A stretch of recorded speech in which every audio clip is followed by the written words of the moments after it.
PM Shri വിഷയത്തിലെ ഈ പുതിയ ഗവൺമെന്റിന്റെ ഇടപെടൽ, ഇവിടെയാണല്ലോ നമ്മുടെ വിദ്യാഭ്യാസ മന്ത്രി ഉള്ളത്. എന്താ മുസ്ലിം ലീഗ് പറഞ്ഞത്? PM ശ്രീ അറബിക്കടലിൽ. അപ്പൊ അറബിക്കടൽ അറിയാത്തത് കൊണ്ടാണോ കളയാത്തത് എന്ന സംശയം നമുക്കുണ്ട്.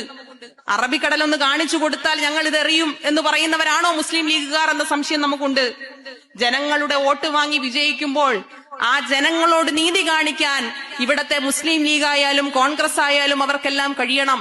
PM ശ്രീയുടെ കാര്യത്തിൽ പറഞ്ഞു, ഇതിൽ നിന്ന് പിന്നോട്ട് പോയാൽ പണം ലഭിക്കില്ല എന്ന് പറഞ്ഞു. ആരാ പറഞ്ഞത്? മുഖ്യമന്ത്രി പറഞ്ഞു, വിദ്യാഭ്യാസ മന്ത്രിയും പറഞ്ഞു. അങ്ങനെ പറഞ്ഞതിന് ശേഷം എന്ത് സംഭവിച്ചു? കേന്ദ്ര സർക്കാർ തന്നെ പാർലമെന്റിൽ കൊടുത്ത മറുപടിയിൽ വിശദമായി പറയുന്നു, PM ശ്രീയിൽ ഒപ്പുവയ്ക്കാത്ത സംസ്ഥാനങ്ങൾക്കും PM ശ്രീയുടെ ഭാഗമായി ഫണ്ട് കൊടുത്തിട്ടുണ്ട്. ആ കരാറിൽ ഒപ്പുവെച്ചില്ലെങ്കിലും ഫണ്ട് കൊടുക്കുക എന്നത് ഭരണഘടനാ പ്രകാരം ഒരു കേന്ദ്ര സർക്കാർ നടത്തേണ്ട കാര്യമാണ് എന്ന് പറയുന്നു. എന്തിനാണ് ഇങ്ങനെ കള്ളം പറയുന്നത്? എന്തിനാണ് ഇങ്ങനെ ജനങ്ങളെ പറ്റിക്കാൻ വേണ്ടി കള്ളം പറയുന്നത്?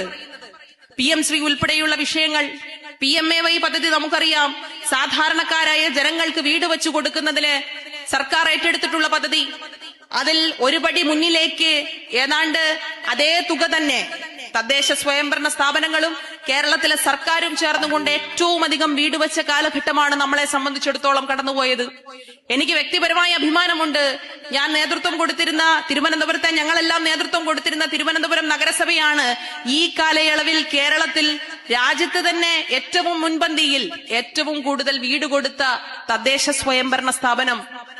ഞങ്ങൾ ആരും അവരോട് പറഞ്ഞില്ല, നിങ്ങൾക്ക് ഈ പണം തരണമെങ്കിൽ, നിങ്ങൾക്ക് ഈ പണം വീട് വയ്ക്കുന്നതിനു വേണ്ടി തരണമെങ്കിൽ നിങ്ങളുടെ വീടിന്റെ മുന്നിൽ, വീട് നിർമ്മിച്ചു കഴിഞ്ഞാൽ നിങ്ങളുടെ വീടിന് മുന്നിൽ ഒരു ചാപ്പ കുത്തണമെന്ന് ഞങ്ങൾ ആരും പറഞ്ഞില്ല. അതിൽ ഞാൻ നേരത്തെ സൂചിപ്പിച്ചതുപോലെ തന്നെ കേന്ദ്ര സർക്കാർ നൽകുന്നതിനേക്കാൾ ഒരു പടി മുന്നിലാണ് സംസ്ഥാന സർക്കാരും തദ്ദേശ സ്വയംഭരണ സ്ഥാപനവും നൽകുന്ന പണം. അങ്ങനെ കൂടുതൽ തുക ഒരു പദ്ധതിക്ക് വേണ്ടി കൊടുത്തിട്ട് നമ്മൾ ആരും അവരോട് പറഞ്ഞില്ല.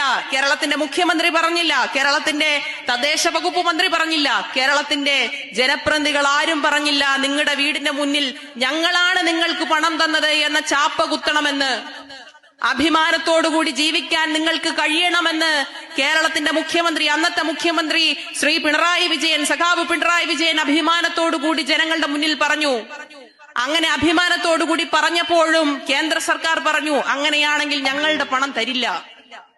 നിങ്ങളുടെ പണത്തിനു മുന്നിൽ എന്റെ ജനതയുടെ, എന്റെ ജനങ്ങളുടെ അഭിമാനത്തെ പണയം വയ്ക്കാൻ കഴിയില്ല എന്ന് പറഞ്ഞ ധീരനായ അന്നത്തെ കേരളത്തിലെ മുഖ്യമന്ത്രിയുടെ പേരാണ് ശ്രീ പിണറായി വിജയൻ.